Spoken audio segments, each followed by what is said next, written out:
Saan ba tayo kakampi? May mga nagpapakalat po ng mga kung ano-anong social media post at haka-haka tungkol po sa atin. At tila po ba pilit tayong inilalagay sa gitna ng mga nag-uumpugang bato.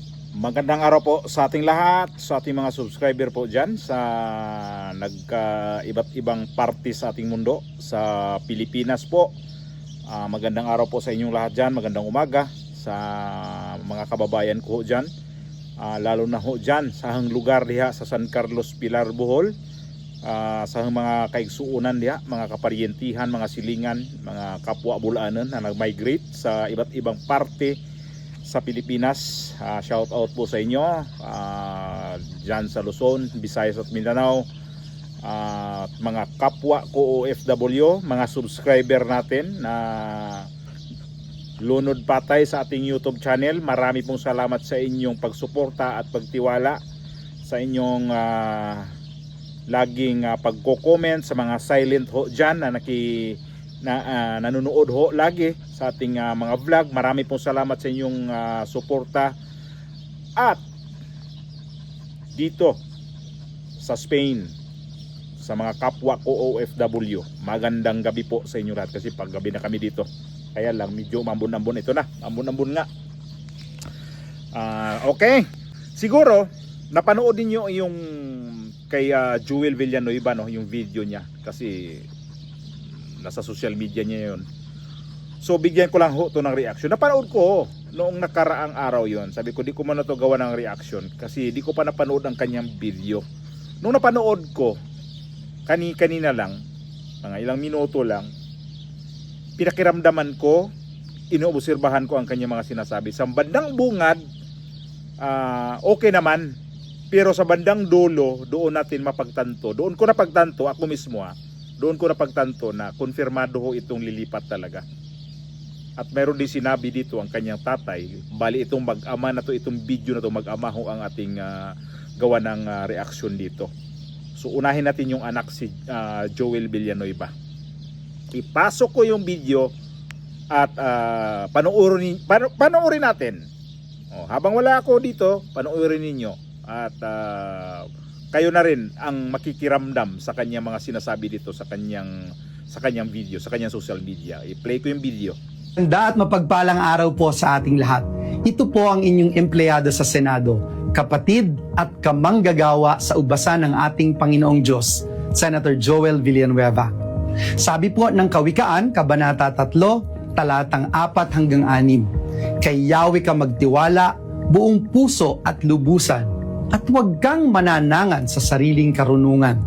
Sa lahat ng iyong gawain, siya nga'y alalahanin upang ika'y patnubayan sa iyong mga tatahakin. Nito pong mga nakaraang linggo, naging sentro ng mga balita at bangayan sa social media ang minamahal nating institusyon, ang Senado ng Republika ng Pilipinas. Nag-ugat po ang mga kaguluhan sa magkasunod na pagpapalit ng liderato ng Senado noong May 11 at June 3. Sa kaliwat kanang issue tungkol sa Senado at sa mga problema ng bansa, tinatanong po ng ating mga kababayan, saan ba tayo kakampi? May mga nagpapakalat po ng mga kung ano-anong social media post at haka-haka tungkol po sa atin. At tila po ba pilit tayong inilalagay sa gitna ng mga nag-uumpugang bato. Ano man po ang estado ng politika sa bansa, malinaw na malinaw po sa atin ang ating kausa. Dahil po sa inyong mga panalangin, pag-aayuno, lalo pong tumitibay ang ating paninindigan na lumaban lamang para sa katotohanan, para sa katarungan, at para sa katwiran. Bilang aking pamilya sa JIL at kaisa niyo po sa pananampalataya, nais ko pong magbukas ng aking puso sa inyo. Hindi po madali ang ating pinagdaraanan nitong mga nakaraang buwan. Saksi po kayo sa mga galaw ng kaaway laban sa atin. Tunay po na may mga sandaling kailangan mong pumili kung ano ang tama, kahit hindi po ito ang pinakamadali. Para po sa akin, malinaw na malinaw ang sagot. Higit po sa politika, ang pananagutan ko po ay tanging sa Diyos at taong bayan. Dumaraan po tayo ngayon ang ating bansa sa sunod-sunod at patong-patong ng mga problema at pagsubok. Hindi pa nga po tayo lubos na nakakabangon mula po sa matinding pagsirit ng presyo ng produktong petrolyo. Dulot po ito ng digmaan sa Middle East. Patuloy po na bumabagsak ang halaga ng piso laban sa dolyar na lalo pa pong nagpapahirap sa ating mga kababayang Pilipino. Patuloy po na tumataas ang presyo ng mga pangunahing bilihin na direkta pong nagpapasakit sa bulsa ng ating mga kababayan. Mataas pa rin ang antas ng kawalan ng trabaho at marami pa rin pong hirap na hirap makahanap ng matatag na kabuhayan. Nananatili po ang banta ng isang Super El Nino na maaari daw pong magpalala ng kalagayan ng ating bansa. At ngayon nga po, isa na namang matinding dagok ang tumama sa ating bayan matapos yanigin ng 7.8 magnitude na lindol ang maraming bahagi ng Mindanao na nagdulot po ng pangamba at panganib sa libu-libong pamilyang Pilipino. Kailangan na po ang agarang tulong ng ating mga kababayan, ating mga kapatid sa Mindanao. Ang nakakalungkot po, hindi po makapagtrabaho ng maayos ang Senado. Hindi lang po dahil sa issue ng liderato, kundi dahil sa mga lockdown at patuloy na banta sa seguridad di umano ng ating institusyon. Naiipit po ang mga kawani ng Senado na nais lamang pong makapagtrabaho. The Senate staff should not be caught in the middle of this political fight. Hindi po pwedeng puro away na lang. Bilang mga lingkod bayan, prioridad po natin. Dapat ang siguruhin na patuloy na nagtatrabaho ang bawat isa sa atin, lalo na ang Senado, para po sa ating mga kababayan.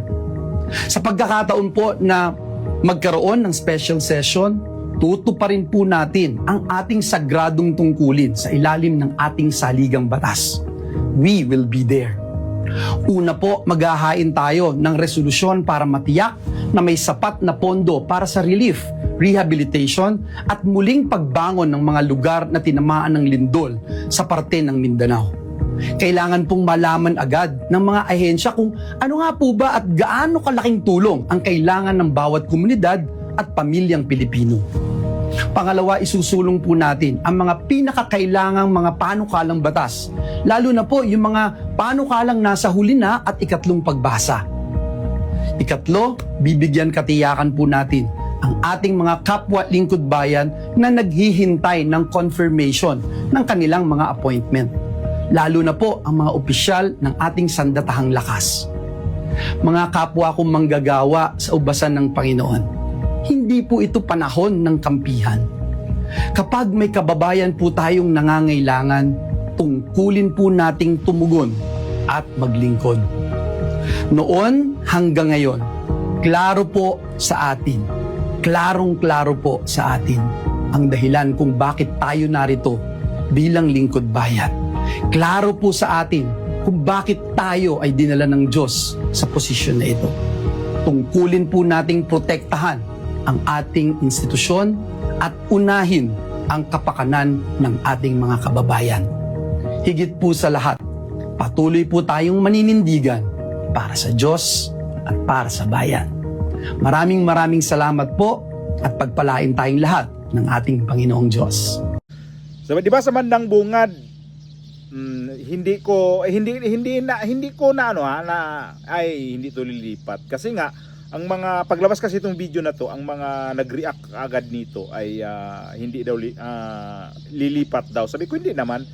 Pero kapag tapusin niyo yung video, kung natapos ninyo ang video, konfirmado ito ang kanyang mga sinasabi na may lilipat siya kasi gagawa daw siya ng mga resolusyon para doon sa nasalanta ng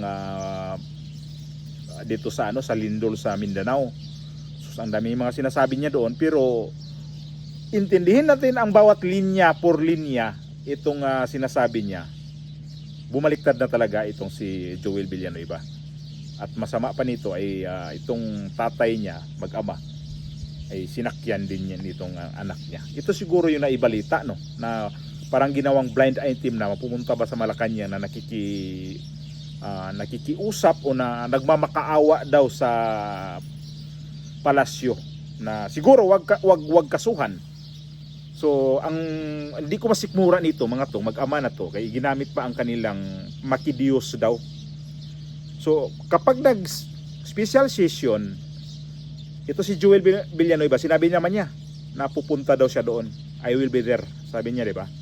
So, ang ano nito, ano ba gagawin niya doon? Na ang kanyang grupo sa ano siya sa kabila siya sa kay Cayetano eh.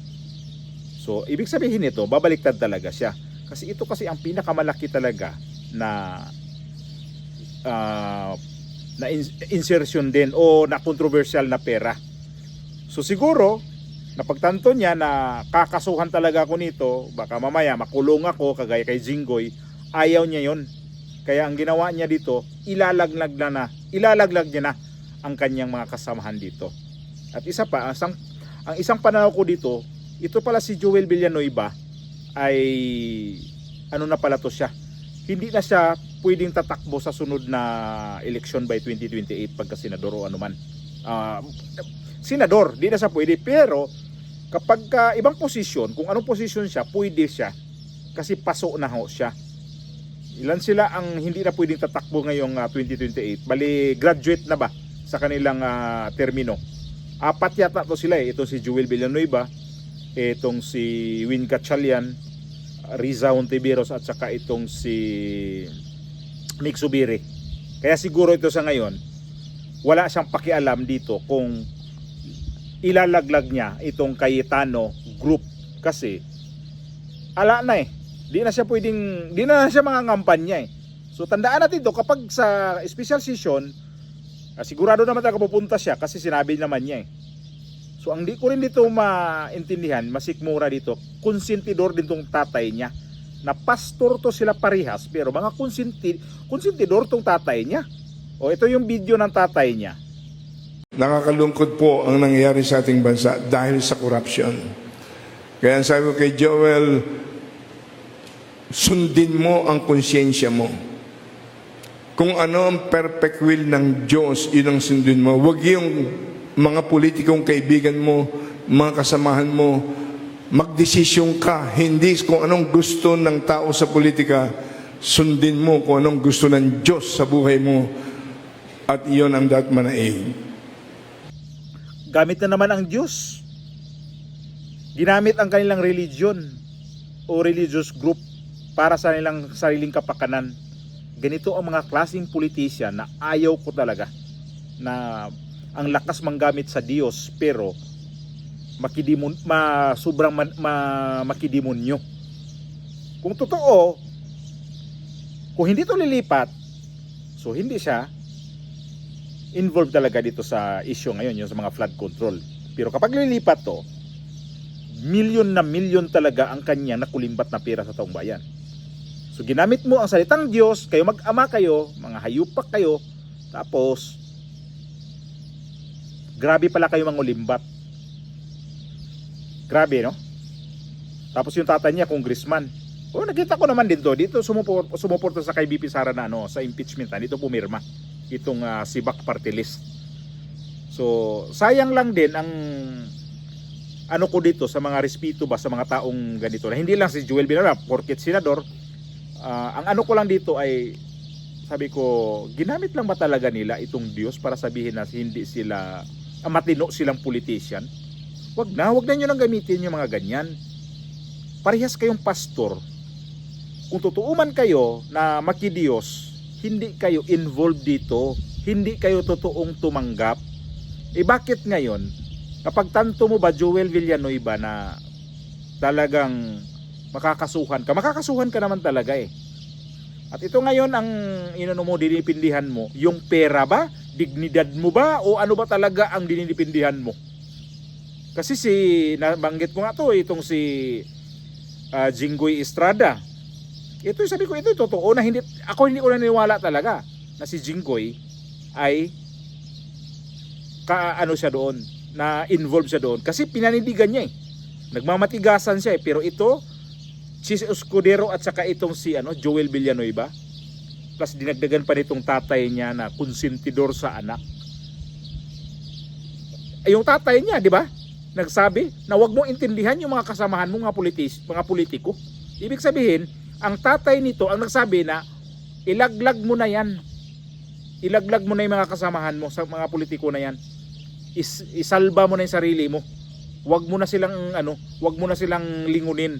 Importante ikaw, isalba mo na yan. Wala kang pakialam sa kanila kasi ikaw hindi ka na magpare-elect itong 2028. So ganito ka konsentidor itong si Eddie Villanueva. Parehas kayong pare. Pare dito si Joel Villanueva sa kanilang sa JIL. Pare ito sila mag-ama. Pero pare, pastor pala. Sorry pastor. Parehas to silang pastor.